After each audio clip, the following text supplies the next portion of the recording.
Okay, so we have here now PHP Loops. So PHP Loops. Often when you write code, you want the same block of code to run over and over again in a row. Instead of adding several almost equal lines in a script, we can use loops to perform a task like this. In PHP, we have the following looping statements. We have the while loops, so loops through a block of code while a specified condition is true. We also have the do while loop, loops through a block of code once and then repeats the loop as long as a specified condition is true. So the do while loop is actually sometimes called a post-test loop because the testing of the condition is after the code is executed once. Then for loop, so for loop loops through a block of code a specified number of times. And then we also have the for each loop, but we'll be discussing more of the for each loop once we discuss array. So loops through a block of code for each element in an array. So let us first take a look at the while loop. So again, the while loop executes loop while condition is true. So we have the syntax while, and then inside parentheses we have the condition. Then we have again the open curly brace for the block. Then inside the block we have the code to be executed, and then of course we have the close curly braces. So the example below defines a loop that starts with I equals 1. So this is this part, I equals 1. The loop will continue to run as long as I is less than or equal to 5. Excuse me. So that's our loop condition. We have here I is less than or equal to 5. And I will increase by 1 each time the loop runs. So we have here I plus plus. So again, let's try to look at this. I will start with 1, and while I is less than or equal to 5, so initially that will be equal to true. Then we echo the number is, initially that's 1. So the number is 1. Add 1 to I, so I becomes 2. Again, it is still true. Then the number is 2, BR. Add 1, it becomes 3. Then 4, then 5. It adds 1, 6. But once it reaches the condition, it is now false. It goes out of the loop. So this will display the number is 1, the number is 2, the number is 3, the number is 4, the number is 5. So that will be the output of this loop. So if you have your notepad, you can try this one. Then we also have the do while loop. The do while statement will always execute the block of code once. Okay, because the condition, as you notice, will be at the end. So that is the post-test. Excuse me. Excuse me. So that's post-test loop. It will then check the condition after executing the block of code and repeat the loop while the condition is true. So we have here do, and then we have the code to be executed. So it will be executed first. Then after that, we have here the condition.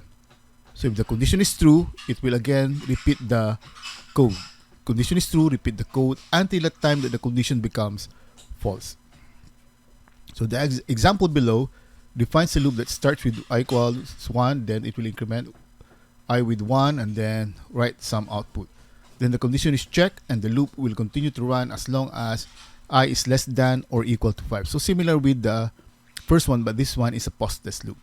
So I is equal to 1, do, then it will add 1. So, but in this case, the number will start with 2. So the number is, it will display here 2.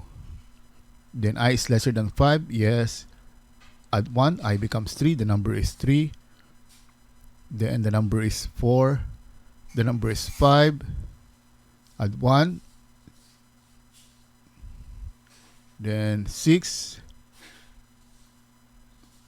So if it is equal to 5, so until 6, a number, so it will print 6. Then it becomes false, it goes out. So it will print up to 6, 2 to 6 for this example.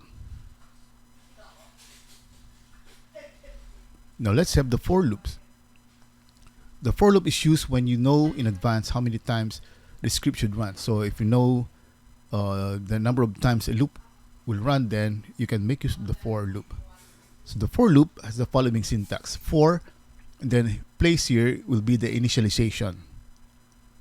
So after the semicolon, we have here the condition, the loop condition, and then we have here the increment. Then again, open and close curly brace, code to be executed. Now if we're going to look at the previous loops, so here this is the same as the initialization, because we give I, the variable I, the initial value, and this one is the loop condition, so I is lesser or equal to 5, and this one is the increment. So we'll be just rewriting this and place them inside this the for loop.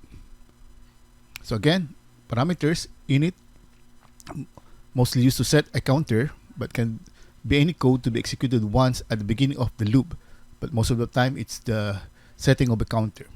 Condition, evaluated for each loop iteration. If it evaluates true, then the loop continues. If it evaluates false, then the loop ends. Increment, mostly used to increment a counter, but can be any code to be executed at the end of the loop. So for example, the example below defines a loop that starts with I equal to 1. So that's our initialization. That's why we have here for I is equal to 1, semicolon. Then the loop will continue to run as long as I is less than or equal to 5. That's why we have here our loop condition, I is less than or equal to 5. And I will increase by 1 each time the loop runs. That's the increment. That's why we have here I plus plus. Again, that's the initialization, the condition, and the increment. So echo, the number is, so initially that's I equal to 1. Then it will be increased by 1. So it becomes 2, 3, 4, and 5. So the output is, the number is 1, the number is 2, the number is 3, the number is 4, and the number is 5. So that's an example of using for loops. Now, although it was not demonstrated here, we also can have nested loops. That means we have a loop inside another loop. So that ends my lecture for the for loops, or the loops, PHP loops. And then you can now make use of these control statements again in your program. Thank you.